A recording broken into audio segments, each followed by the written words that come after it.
Hello, my name is Nicole, and thank you so much for taking the time out to listen. Today, I am talking about breaking the miserable religious Christian bondage. Yes, that's a lot of words, I know. But I wanted to make it plain for some of you all because you may be on the outside looking in at some of these miserable religious Christians. I can be able to speak on this topic because the Lord reminded me, in the beginning of your walk, you had moments where you felt like maybe this wasn't what you wanted. You remember those days? And do you remember those days where you looked in the mirror and you weren't too happy? And do you remember those days where you just took away everything down to nothing more than just work, church, and back home again? Yes, I remember those days. And that's why I don't want people to be in that type of bondage, okay? And it is bondage to be a religious Christian to the point where you don't even move right or left because you're fearful that you're sinning all the time, okay? You don't feel complete in your life because you find yourself always checking to see that a T is crossed and an I is dotted. And then you get to a point where when you are a religious Christian, you only deal with people who go to your church. You only deal with people who are benefiting you in some way spiritually, and anybody else, well, you don't have time for. Jesus dealt with all sorts of people. No, he wasn't befriending everyone. No, he wasn't trusting everyone. But one thing about it, he brought some things to the table and it didn't look like religion. Okay? I'm not talking about some of the stuff that you see nowadays. I'm talking about just having a conversation like what he did with the woman at the well, right? He just had a conversation. And then, of course, he reminded her, okay, of her lifestyle. God sets it up that way. But it is not in such a way where we're in a box where we can't move from right to left, up or down, north or south, east or west. You stay right here. You are not to go anywhere else. Stay right here in our church and only deal with our people and only marry our people and only eat with our people and only allow our people to come in and out of your home. Come on now. God didn't call us to that. But I got myself mixed up with some folks like that some years back. And not only that, when you're in those atmospheres, you're also very, very mean at times toward other people. Because you see, your mind is always thinking, look at her. Look at how she's dressed. Oh, look at this one. And they say they're a believer. Oh, and this one, isn't he supposed to be humble? Look at that car that he's driving. And what about these people over here? They always have something to say, right? Always slipping in a bad word or two, right? Start nitpicking, finding a whole lot of fault to the point where there is nothing left. There's nothing. I mean, I went so far as, okay, this church told me I'm not supposed to eat meat. Okay. And this group right here, they told me I better watch what I say. Okay, even if I was joking, even if I substituted a curse word, they was looking at me sideways. Yes, I'm telling you, my teachers have been strict over the years.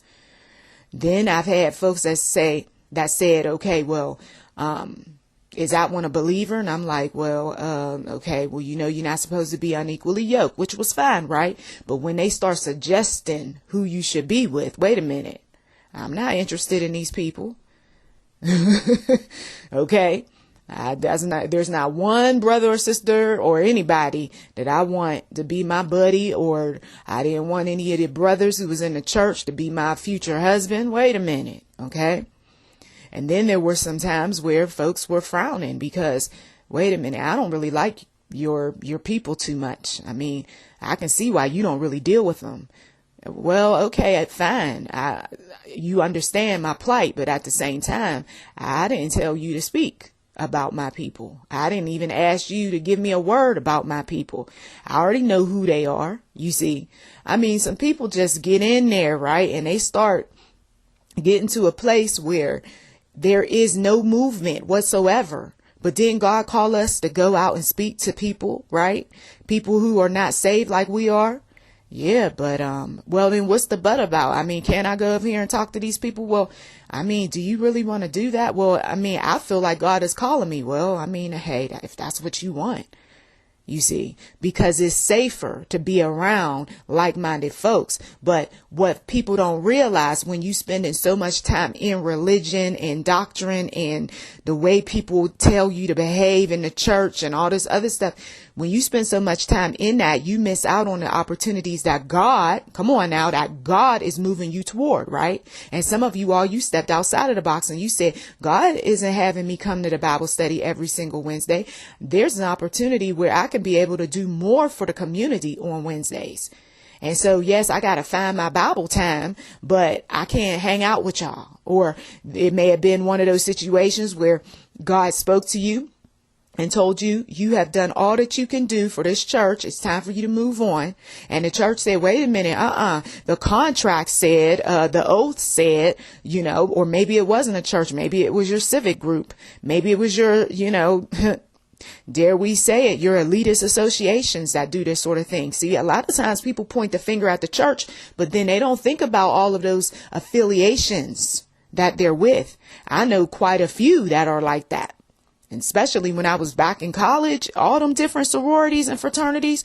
No, you only date within this group. No, you only service this group. No, you only pay your dues here. Did we tell you to do A, B, and C? Right? And as I learned more, I didn't join those groups either, even though I did talk to some mentors. And even though there were some groups that I considered and they were considering me. But at the end of the day, So I had issue with, over time, I had issue with the religious folk. And then I had the issues of, well, prior to that, I had the issues with the religious folk when I was in college. And then I had issues with the folks who was a part of these different groups as time went on. And then I had some issues with some of these other groups out here because once again, you starting to meddle in my business, you meddling in my time and everything else. Okay. Well, we're supposed to dress a certain way. We're supposed to talk a certain way. You need to behave yourself and you need to, okay, hold up. You see? And that's why some of you all, I can understand why you're not trying to go into those atmospheres where, especially if it's a small church, because you don't want to know people on that level, because the next thing you know, they're going to want you to be a part of this and they're going to want to dominate your time. And then they want you to be a part of that. And I get it. But if God is moving you, there's a reason why God is moving you. And it makes sense to just go ahead on, stop worrying yourself, stop ignoring the voice of the Lord and do it, because you can always say no. But if God isn't moving you at this time and you know that you need to be spending more time studying, you know, the word, you know that you need to spend more time with your family, because maybe it's been a long time since you've connected with them. Then, you know, you do the things that God has moved you to do, or maybe you don't even see a good church in the area. That's fine too.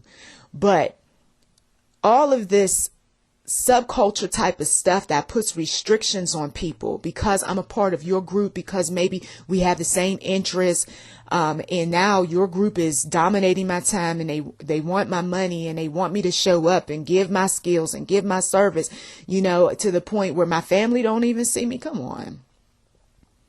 And this is why some people end up looking so miserable. Hello, hi, how are you? Just picture this. Hello, hi, how are you? Would you like to be a part of our group? Does that sound convincing?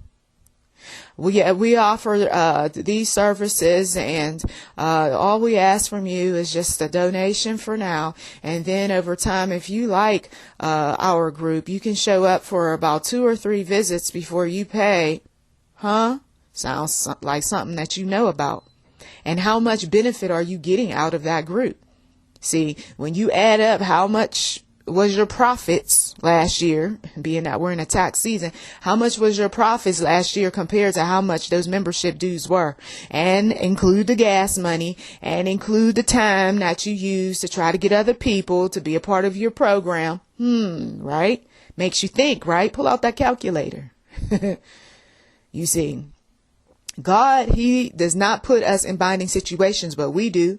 God is not the one that's going to tell us to go somewhere where he knows there's no benefit, because he can see the future. Remember that. Always remember that. He can see the future. So that's why the Christian goes to the Lord and says, Lord, should I be a part of this group? Should I be servicing this group? Should I be giving my money and my time to this group?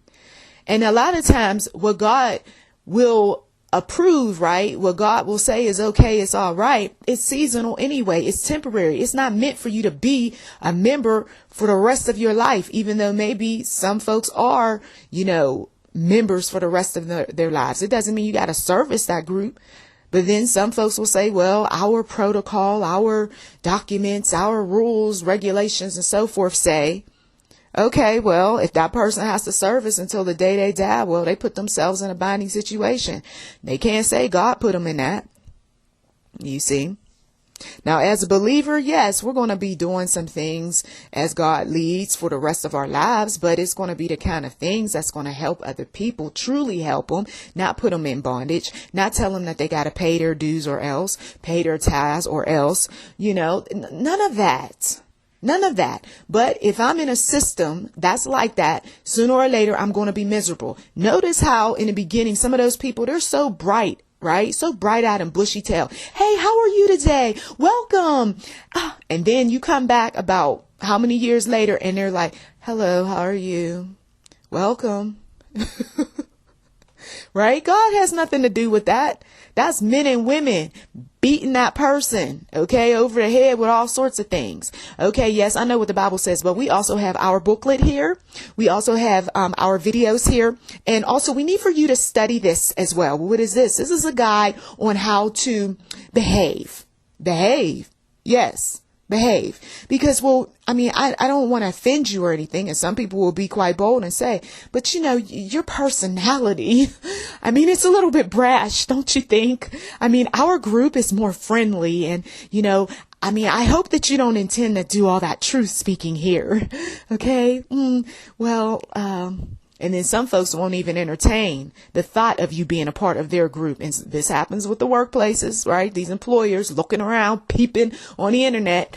They don't even entertain the thought of you working for their organization because our brand definitely isn't faith-based. And we don't want this person showing up, proselytizing and evangelizing. So I guess you think that God is just so much in a box that he's going to just use us in such a way to cause all sorts of problems for your group. Oh, okay. So that's why you kind of pass us over. Some of you who know what you do. Getting on this internet. Is she a Christian? Is he? Oh gosh, he's a part of that denomination. Oh no, we can't have him. We can't have him working for us. And it's all considered equal opportunity, right? No, it's not. Nowadays, it's not. As long as the internet exists, it's not going to be. They're going to look you up. Somebody's going to look you up. Or they'll get someone to look you up. So that way they're not technically breaking the rules. But we're not in a box, right? We're not in a box. When we're free in Christ, we are free. And the Lord will use us as he sees fit. And the very thing that man assumes about us just might not be, right? The man assumes, you're going to show up and you're going to be doing a bunch of preaching and teaching. But meanwhile, you don't show up in an organization doing that. Instead, you're doing your preaching and teaching on your own time. Right? But some people, they want to dominate that, right? Like I said, they always want to talk about what the church is doing. And then you got all these different groups out here, secular groups that is shoving their thoughts, their rules, their objectives, their missions and everything else down people's throats. Okay. And some people who are not thinking will go ahead and be enslaved to the group. So you got to have the cell phone on you all the time. At least if you're attending a church, you ain't got to have a cell phone on you all the time. But there's some groups that will require that, right? You got some people in the church that will require that. Oh, so I'm supposed to have a cell phone on all the time. Yes, because we have to, be in touch with you. You never know when we need you. Well, I don't need that kind of group and I don't need that kind of job. Then I'm trying to be free. Them days of reporting, that was back when I was a child. I'm a grown person now. I'm not going to keep reporting to you everything I'm doing. Well, you want this job, don't you? Well, for some people, that's what they agreed to. So yes, you have to abide by the rules or look for another job, you see. And so people have issue with things, but then they forget about the contracts that they sign. They forget about the oaths that they take. And then they get mad at the Lord even. God, why is it that they're so hard on me? I mean, I thought that this wasn't. That's the problem. You thought that this was an opportunity. God didn't say that it was an opportunity. You said it was an opportunity, you see. So there are many miserable Christians in the church, miserable Christians at the workplaces, miserable Christians, a part of these different civic groups and so forth, because they want to change rules. And whether you look at the rules as being godly or ungodly, the point is that if you accept what that organization says, and if that organization says we will cut your throat if you open up your mouth about our secrets, you agree to that. And so if your throat ends up being cut because you decided to open up your mouth, I mean, whose fault is it? You agreed to it. You see? I mean, if you want to be a free agent, then you walk like a free agent and you get yourself about of binding contracts. But if you feel like the opportunity is better by getting involved with this association and that church that's keeping you bound and whatever else, then continue. Well, you just don't know what my situation is, and this group was there for me. Of course, the group is always there initially until you get a really, really bad situation to show up. We'll see how the group is then. Or how about a series of bad situations? Test the spirits.